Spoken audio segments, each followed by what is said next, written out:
Our opening thought, I drive by the birthplace of Dwight D. Eisenhower every time I come here. So sometimes I feel compelled to bring something from Dwight D. Eisenhower. So our opening thought comes from Dwight D. Eisenhower. Hear these words: though force can protect an emergency, only justice, fairness, consideration, and cooperation can finally lead humanity to the dawn of eternal peace. Our next reading comes from Albert Einstein from Living Philosophies. Strange is our situation here upon earth. Each of us comes for a short visit, not knowing why, yet sometimes seeming to a divine purpose. From the standpoint of daily life, however, there is one thing we do know, that we are here for the sake of other persons, above all for those upon whose smile and well-being our own happiness depends, for the countless unknown souls with whose fate we are connected by a bond of sympathy. Many times a day, I realize how much my outer and inner life is built upon the labors of people, both living and dead, and how earnestly I must exert myself in order to give in return as much as I have received and am still receiving. Our next reading comes from Anne Applebaum from her work, Twilight of Democracy, The Seductive Lure of Authoritarianism. She writes, "It is possible that we are already living through the twilight of democracy, that our civilization may already be heading for anarchy or tyranny, as the ancient philosophers and America's founders once feared, that a new generation of clerks, the advocates of illiberal or authoritarian ideas, will come to power in the 21st century, just as they did in the 20th, that their visions of the world, born of resentment, anger, or deep messianic dreams, could triumph. Maybe new information technology will continue to undermine consensus, divide people further, and increase polarization until only violence can determine who rules." In a lot of congregations this morning, churches around the country, there are flags flying. The Pledge of Allegiance is being said. In some churches, even the national anthem is being sung today. In many churches, God Bless America, some other kind of patriotic hymns are being sung as well. Oftentimes, this Sunday or the next Sunday is used in churches as a kind of 4th of July celebration. I usually do something different on Sundays near 4th of July. I take it as a time to reflect critically, yet also hopefully, on our existence as a community, as a nation. And so as we reflect on our existence as a nation, I think it's critical that we move beyond the hubris, the pride, and the racism of an America First mentality. An America First mentality is something that has been talked about quite a bit over the past few years.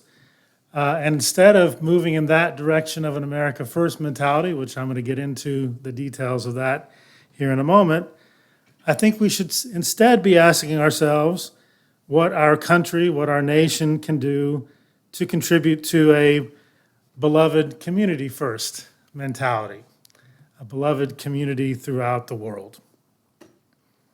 Today we hear an increasing number of politicians who openly refer to themselves as America First politicians. Many of these America First politicians openly embrace Christian nationalism, and we have been seeing some very extreme expressions of Christian nationalism just in the last few weeks, with unconstitutional attempts to require Bibles and the Ten Commandments in public school classrooms. And in Oklahoma, to require teaching from the Bible with not any really instructions about how that's going to happen in the near future. But it's going to be required. Bibles and the Ten Commandments required in every public school classroom. Now, the founders of the United States, they were deeply flawed. We all know that. But they did get some things right.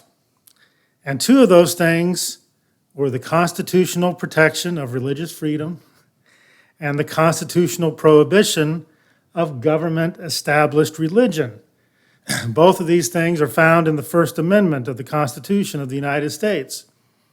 The founders knew that millions of lives were lost in the religious wars in Europe. That's not an exaggeration. Millions of lives were lost in the religious wars in Europe. They knew that the oppression of religious minorities was also a significant factor in why many people left Europe to come to America. The efforts to require the Bible and Ten Commandments in public schools are a direct threat to a system that has served us well by protecting religious freedom, which also includes the freedom not to be religious. Unfortunately, the America First movement and Christian nationalists are failing to heed the wisdom of our founders when it comes to the non-establishment of religion and religious freedom. To understand how we've gotten to where we are today, to understand the America First movement of today and the Christian nationalism that is often a part of it, it's helpful to look at the origins of the slogan of this movement in the 1930s. The America First movement took on the name and slogan America First in the late 1930s. And its most prominent spokesperson, the most prominent spokesperson for the America First Committee was Charles Lindbergh, a white supremacist, anti-Semite, and Nazi sympathizer who argued for the United States to take a neutral position on the war in Europe. He also happened to be the first person to successfully complete a transatlantic flight, a feat which gave him international fame and, unfortunately, a platform for his extremely racist views. Lindbergh represented the America First Committee at a rally in Madison Square Garden in October 1941, which is now known as the infamous Nazi rally in Madison Square Garden. And Lindbergh was photographed at that rally with a U.S. Senator on his right and a well-known author of the time on his left, all three of them giving the Nazi salute. Lindbergh also spoke and wrote about what he called the importance of protecting the European blood of the American people. And in 1938, he received the Service Cross of the German Eagle directly from Hermann Göring just a few weeks before Kristallnacht. The original America First movement was white, Christian, they identified as Christian at least, racist, nationalist, and open to authoritarianism. And many of its members saw what Hitler was doing in Germany in the 1930s as a model for what could happen in the United States. And they worked very hard to keep the United States from intervening in the war in Europe. The America First movement of the late 1930s and early 1940s is stunningly and shockingly similar to the America First movement today, which is difficult to fully take in given how much sacrifice was made by so many to eliminate the threat of fascism during World War II.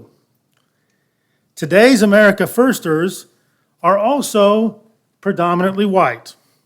They identify openly as Christian nationalists, and they are drawn to authoritarian leaders both at home and abroad, who they think are working to protect their interests by any means necessary. And they like the fact that they will use any means necessary. They see authoritarian leaders like Vladimir Putin and Viktor Orban as models and partners in the protection of their religious and ethno-cultural interests. Like fascist movements of the past, they seek to control the content of the education of youth so that they are only exposed to a positive framing of their Christian nationalist America First views. Many in the ranks of the contemporary America First movement are simply pawns who are being used. They're being used by oligarchs who have the real power, but given their economic desperation, they are extremely prone to manipulation and propaganda. And this propaganda promises to fix all of the ways that they perceive themselves to have been wronged. And like in fascist movements of the past, they are offered scapegoats. They are offered scapegoats to blame for all of the problems they experience. It's the immigrants' fault. It's the Muslims. It's the gays. It's the feminists.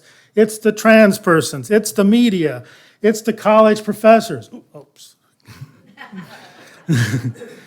It's the Hollywood elite. An almost unending list of persons to blame who are then otherized and dehumanized. If we could only deport them, if we could only get them out of the country in some other way or maybe lock them up, all will be well, they are told. But the urgent challenges of our world will not be solved by an America First mentality. They will not be solved by isolationism or nationalism, and they certainly will not be solved by fascism. Blaming others, scapegoating others, that will not improve our economy or lift people out of poverty. Withdrawing from global environmental agreements will not solve the climate crisis or contribute to the health and well-being of all life on Earth. In fact, we know it will do just the opposite. The promise of the America First movement that if we simply focus on one set of ethno-cultural interests, that we can be great again, is a false promise. It fails to see the realities of who we are as a diverse and pluralistic humanity. It fails to see us as all interconnected, with problems and challenges that are not confined by national borders, that are not confined by narrow national interests. The America First movement points us precisely in the opposite direction of where we need to be going in the human community. It sees our power and interests as only being preserved by diminishing the power and interests of those who we see as being different than us. It mistakenly sees the power gained through competition as being greater than the power gained through cooperation, as greater than the power being gained through collaboration. It fails to see the reality in nature that we don't really live in a zero-sum gain world of the survival of the fittest, but rather in a world of survival of those who are able to work together and cooperate together for the flourishing of all life. We see this in nature. We see this in evolution. It's really not survival of the fittest that leads to flourishing ecosystems. It's actually collaboration, cooperation, life finding ways to live together and work together. Not that there's no competition, but it's more collaboration and cooperation than we first thought. The way forward to human flourishing, the way forward to ecological flourishing is definitely not the way of America First. It's the way of beloved community. It's a way in which we all humble ourselves and see that all persons have sacred value and recognize that we ultimately diminish ourselves. We ultimately diminish ourselves when we diminish the value of others.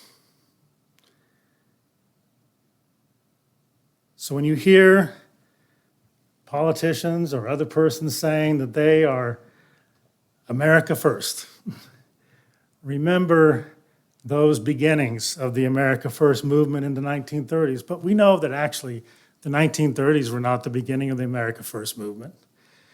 The 1930s were not the beginning of Christian nationalism.